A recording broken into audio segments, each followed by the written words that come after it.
Please be seated. Well, this is the third Sunday of Easter.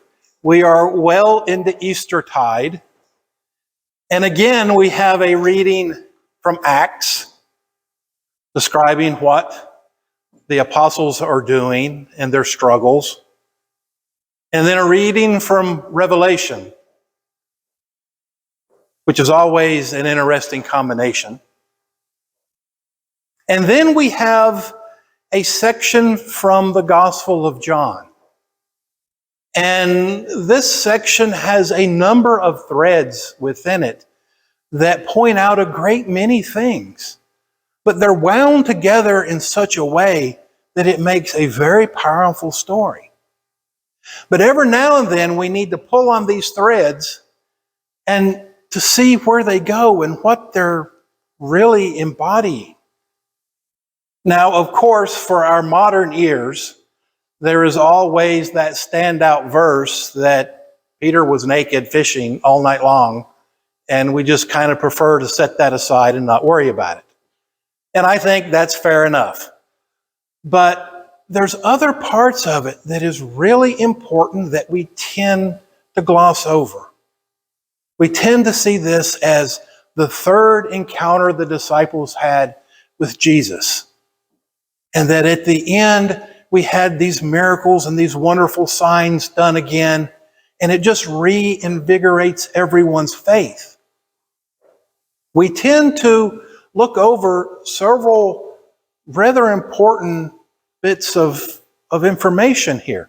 Now, one of them that I can tell you scholars have pondered over for 1,000 years plus is, what does the number 153 have to do with the fish and how that relates to us and how it embodies our faith? And a lot of people have came up with various answers, none of which have been very fulfilling. I would say probably the best interpretation of this is that there was 153 different types of fish within the sea, and he caught one of all. And thus this indicates and makes a rather good metaphor that the word is to go out to everyone. None are left behind, all are worthy.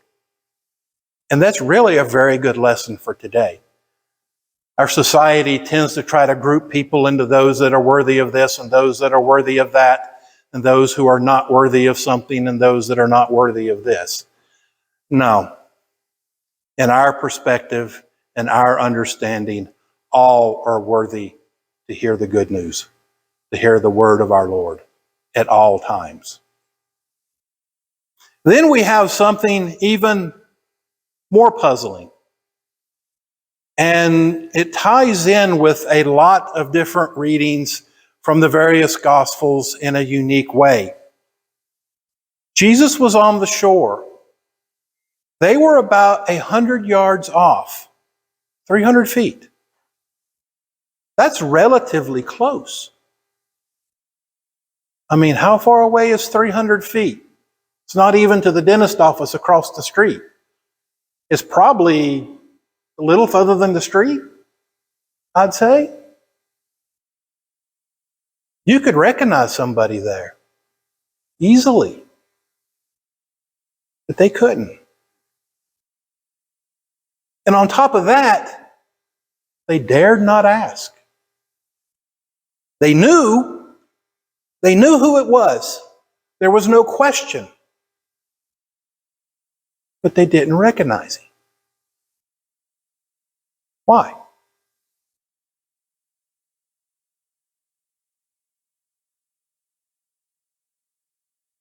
It's a difficult question. When Jesus appeared the times before, they recognized him from the start. They recognized the holes in his hands, the wound in his side.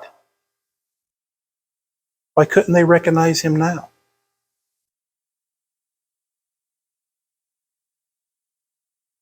This clearly indicates how Jesus comes to us. We don't know when he comes to us. and in what form he comes to us. They knew it was Jesus. They could feel it. But they couldn't recognize him with their eyes.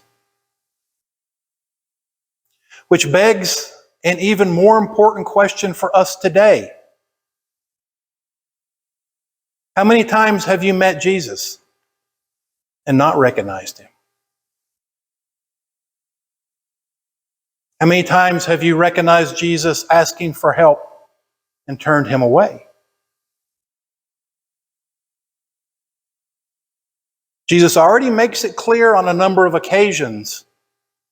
When you help the least, when you help the children, a fairly long list of when you give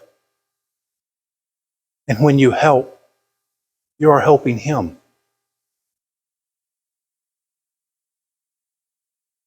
Now, I'm not saying that anyone has seen and not recognized Jesus.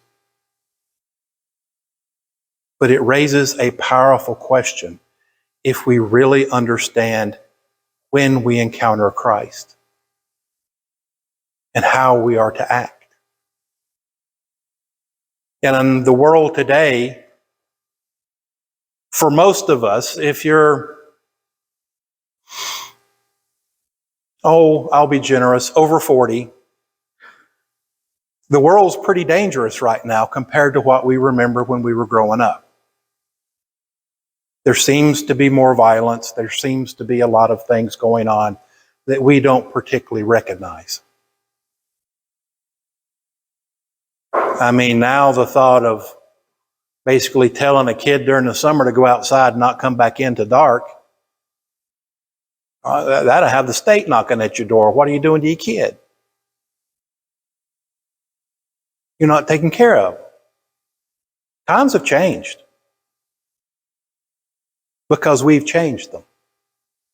Society has changed them.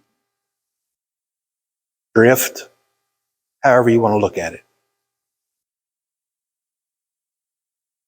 But the question comes up again. How many times have we seen Jesus and not recognized him? How many times have we not given when we could have? How many times have we not helped when we should have? Now, it's really easy to say, well, with the state of the world, it's too dangerous. There's something going on. There's this, there's that. I don't feel safe doing it. I understand that. I completely understand that. And I don't fault anyone for making that decision. But we look at the disciples. Who were they? Normal people, nothing special. Fishermen. Common men of their age. What happened to all of them down to the last? They were martyred, killed for their beliefs, killed for spreading the word, and generally in a horrible, horrible way. So when it comes down to how do you encounter Christ and what should we do? It may be easier to say that the world might be a better place with a few more martyrs. Amen.